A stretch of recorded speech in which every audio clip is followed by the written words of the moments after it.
Hey guys, it's Ildi.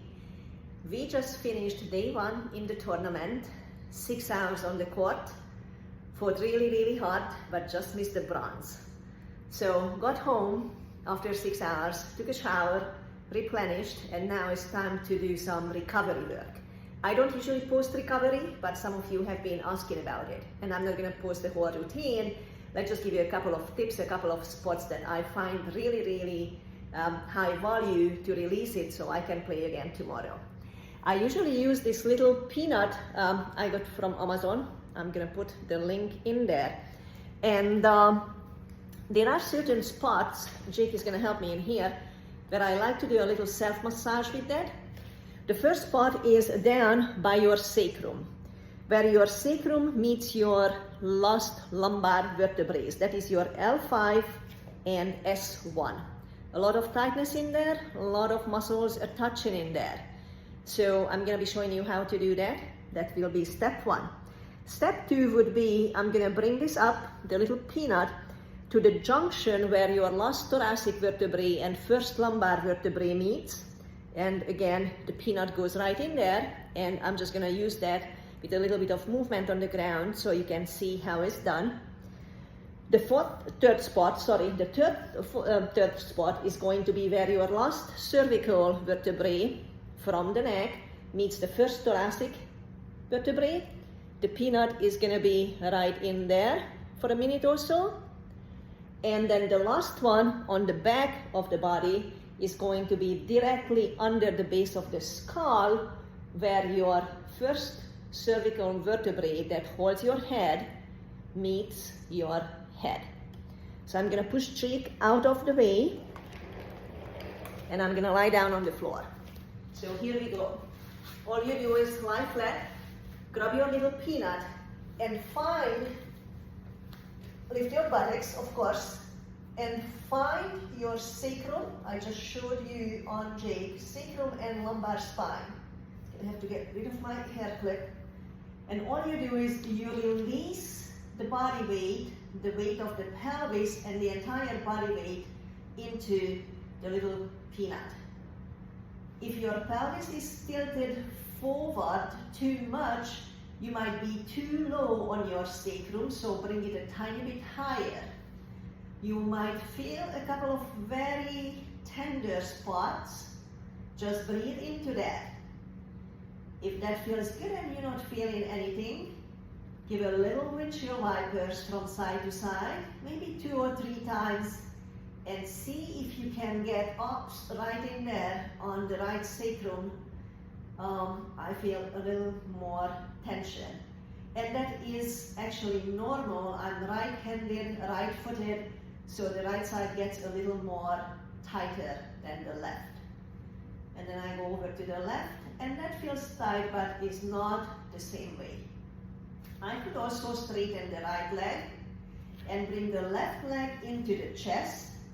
And while I'm releasing the body weight onto the peanut with the left ankle, I can do some ankle circles, both directions.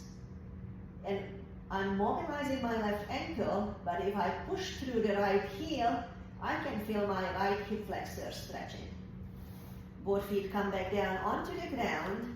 Straightening the left leg, bringing the right leg in, and some ankle circles with the right foot, right ankle, release the toes, no crunching the toes, and keep pushing through that left heel so you would get a stretch not just in the back of the left leg but also in the hip flexor area.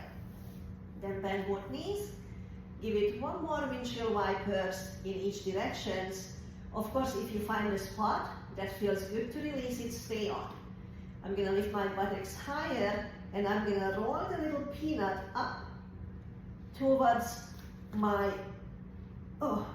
the lowest part of my thoracic spine, where my thoracic spine and lumbar spine meet. That would be T12 and L1.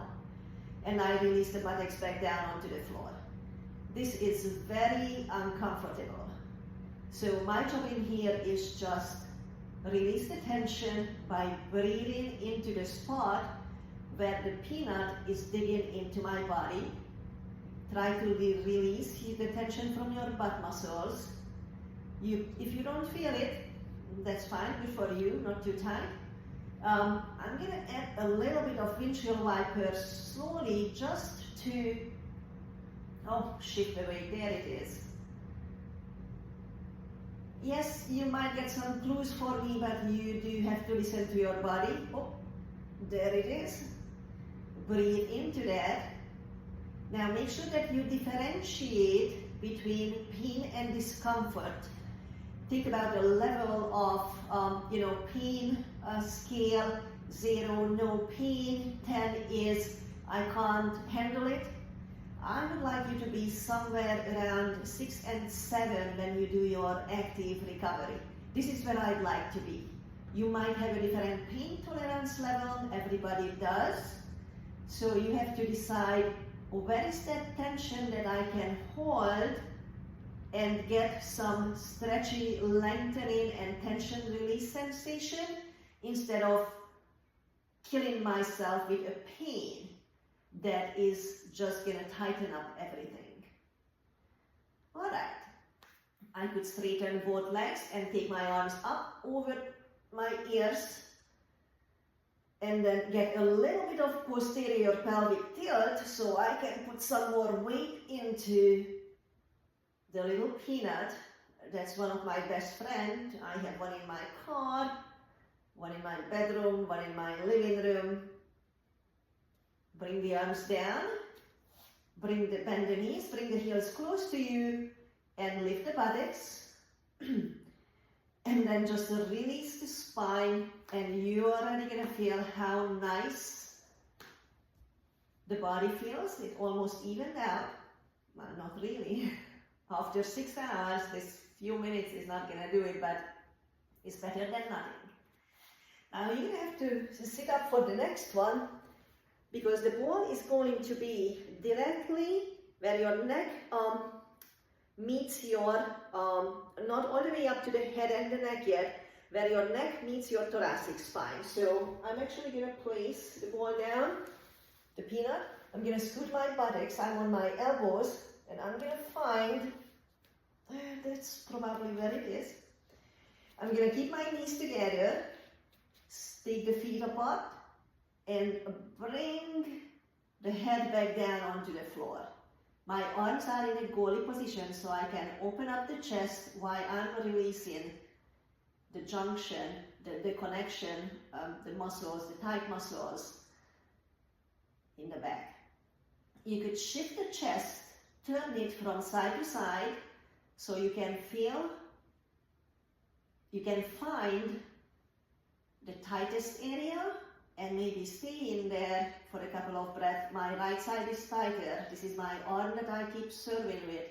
This is my driver. So this is, the more used arms is a little shorter, muscle length shorter, tighter than the other side.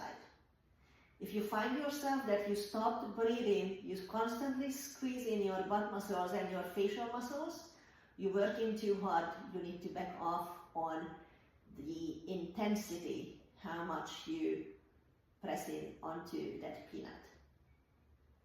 And then just roll over to the side so you can take that peanut out, and now find the base of the skull where your head meets your neck, the chin tucks in. So it almost feels like you have a triple chin. Nobody likes to have a double chin or triple chin, but don't worry about it, nobody's watching. And then press, I'm gonna hold the peanut just a little bit so it doesn't slide up or down or out. Holding it a couple of fingers on each side, and I'm gonna press the base of the skull into the peanut. And I'm gonna turn my head to the right, ho ho ho ho, back to the center and to the left.